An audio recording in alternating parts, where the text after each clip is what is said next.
Penjabat Bupati Musi Banyuasin Dr. Andes Haji Apriyadi Mahmud menghadiri dan menyaksikan secara langsung serah terima jabatan dan kenal pamit Kepala Lembaga Pemasyarakatan Kelas 2B Sekayu Ronald Heru Praptama AMDI PSHMH kepada Yosep Leonard Sihombing SHMH di kantor Lapas Kelas 2B Sekayu, Jumat tanggal 27 Oktober tahun 2023.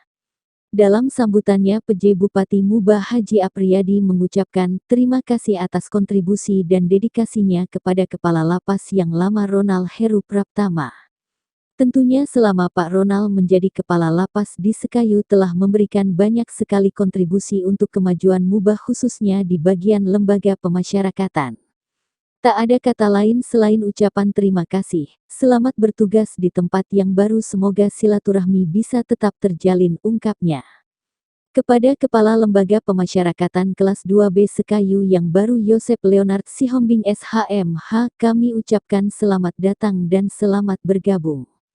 Sinergitas antar Pemkab, Forkopimda dan semua pihak tentunya akan selalu terjalin dengan baik untuk menciptakan kondusivitas di Kabupaten Musi Banyuasin, ujarnya. Pada kesempatan tersebut, Apriyadi juga mengatakan bahwasanya Pemkab Muba terus berkomitmen untuk membantu memenuhi, menyiapkan dan membantu fasilitasnya. Karena kenyamanan dari para penghuni lapas dapat menciptakan kondusivitas, katanya.